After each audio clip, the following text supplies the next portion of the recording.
Why do I open, right? I think that's a valid question to ask. This is a fairly decent crew box, right? We got Rainbow Foil Perch Grapplers. Find the Centers, meh. But we also got Twinning Blades, Beast Within, a Golgarian Tome, Gaze of the Ages, a reverse Rainbow Foil Harmonized Kadachi. We got decent cards. Yet still, here we are, $75 out of the current market value of $113. So what is the real point in opening crew boxes? And this has centered as the main point of discussion for my channel when it comes to Flesh and Blood in the past week or so, right? What is the overall incentive to open Flesh and Blood, right? To support the main product of Legend Story Studios by way of booster boxes. And the simple fact is there isn't an incentive.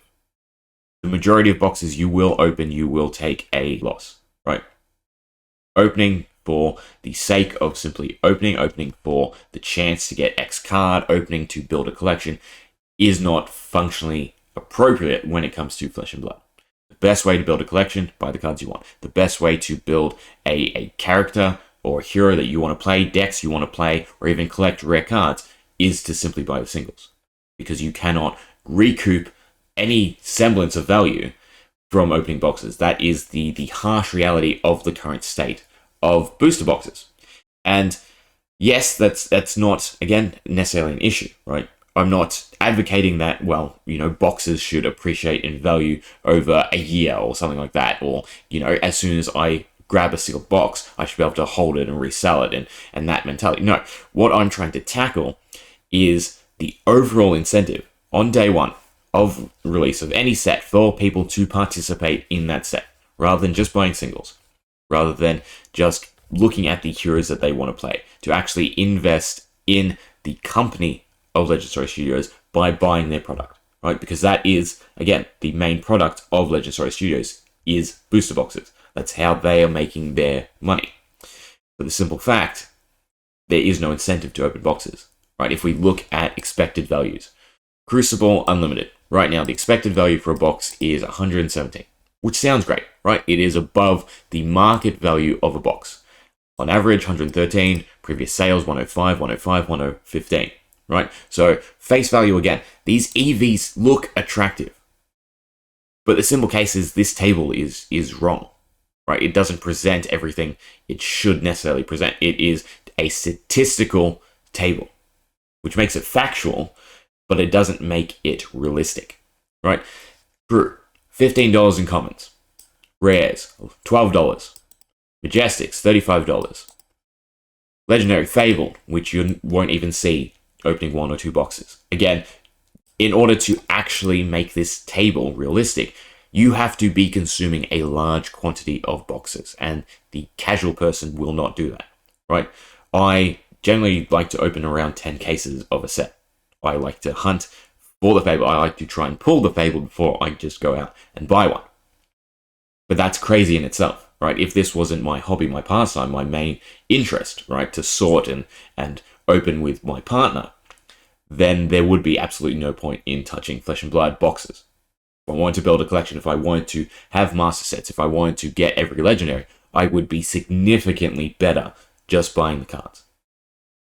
So what is the point in opening Flesh and Blood? I personally don't think there is a large amount of people, wanting to chase every legendary, wanting to chase every cold foil, wanting to chase every fable. Well, the fables, actually, that's a different argument. I think the fables are rare enough and still valued enough that there are people who want every fable. I mean, I buy a fable if I can't open it.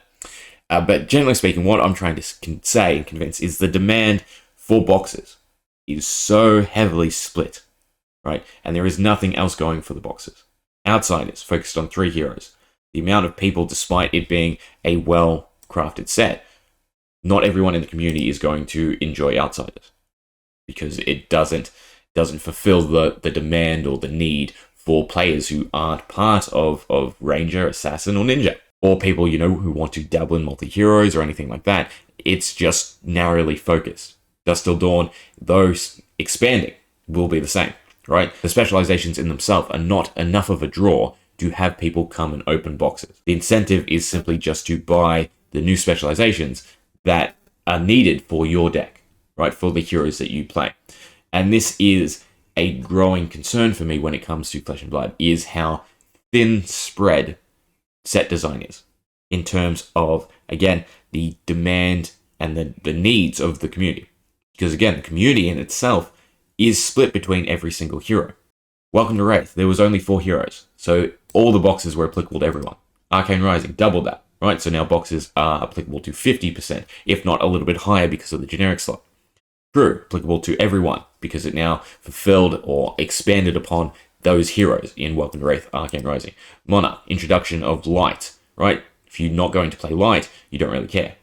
Even for Warrior, Runeblade, and Brute, the demand is still less than the initial sets, because you're playing around the new mechanics introduced. Overall, every set is an expansion, and that in itself is a problem, because a expansion doesn't work in this model, in the TCG model. I think the best thing to sort of rationalize and think about is what card game is Flesh and Blood similar to. And it gets so many comparisons to MTG, but that is so wrong on so many levels, right? It doesn't play like MTG. It is not designed like MTG. If there is any card game that you want to compare it to, it would be Yu-Gi-Oh! Okay? The archetypes, the set distribution is similar to Yu-Gi-Oh! In terms of mechanically, well, it's similar to the WoW TCG, which is long gone, I'm pretty sure. Well, a similar one to Flesh and Blood, right? Every set is thematic and centered around certain demographics of players. Yes, there is a larger overlap for cards, because again, every card is applicable in every deck, unlike Flesh and Blood. It is still designed with that mentality that it isn't going to appeal to every single player, and that's fine. But what else does Yu-Gi-Oh! Have that Flesh and Blood simply doesn't? And that is the pre-existing fan base, right? Anyone who enjoyed the anime, anyone who has contributed to the community and helped build it up, that then has converted over to the TCG. Well, Flesh and Blood is started from scratch, meaning that it's subjecting its player base to a lottery-style model where the player base has essentially rejected that, right? No boxes are worth opening at this current point in time. And that is a core issue that needs to be examined and corrected. And I've gone over this before, but I don't think 20 serialized cards are going to be the meal ticket for Dusk Till Dawn, for it being a supplemental set. Right? There needs to be some level of crossover to attract every player to a new set. Focusing solely on 4 heroes out of the 13 playable classes is difficult. Narrowing it down to 3 in the case of Outsiders is worse. And altogether, factoring in every single card isn't going to work. Right? Commons, you won't be able to access their realistic value. Rares, you'll be able to get a few, but generally speaking, the only cards that the majority of people will trade or sell or cash in will be the higher end cards. And if you take these columns out of the mix, all of the EVs at this current point in time are horrible. They're not even at the level of the boxes, right? Every box you go to open is taking a significant loss. If you were to then take out the legendaries and fables, it would be even worse. There is no incentive for a person to try and open one box. To do it as a hobby, to do it for the fun of opening, yes. And that's great. The simple fact is not everyone is going to do that, right? Not everyone is going to simply enjoy the thrill of opening, the thrill of sorting cards and doing the monotony, right? The majority of people are here to play. Some are here to collect. And overall, the model of the current boxes, the model of the current expansions, doesn't incentivize them to participate in opening. And again, opening is the core product of Legend Story Studios, right? The pre-con decks are not fancy. They are a cheap, accessible entry product for people to try and test the game. But they are not competitive and they are not a substantial seller. So by and large, this is a concern. And so it begs the broader question that I would like to pose. What would you like to see Flesh and Blood head towards, right?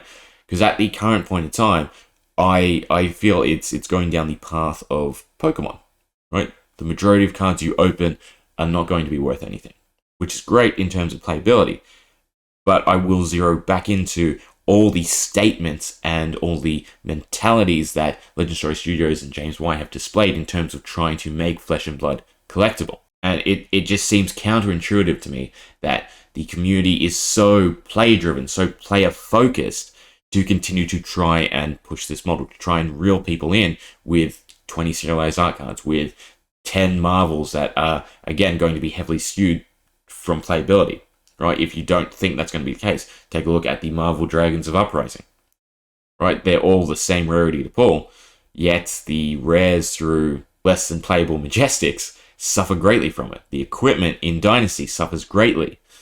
There is just so many factors that really are pointing the company in the direction of just supporting play, supporting players, and transitioning away from the lottery model. I personally, I would love to see it approach a expansion style of delivery, similar to, say, D&D. But with all that said, I mean, I'm still going to open boxes. I still love the game. I still love collecting the sets. I don't feel that there are many of us left, right? I don't think there are people who want a master set of every set, people who want every legendary of every hero. I think, by and large, the majority of people want to play the game and they want to just focus on the heroes that they have an interest in.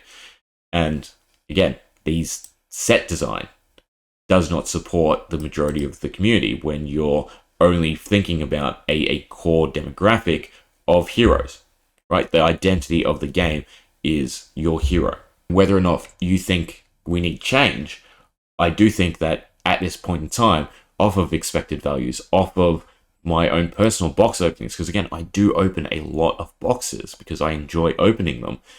The simple fact is the truth in the expected values is significantly lower than what pen and paper proves because of, again, the legendaries and the fables and even the Marvels, their pull rate. I mean, all of these values should be excluded from this table if you're only opening a handful of boxes. Even if you're opening a case, you won't hit all of these numbers.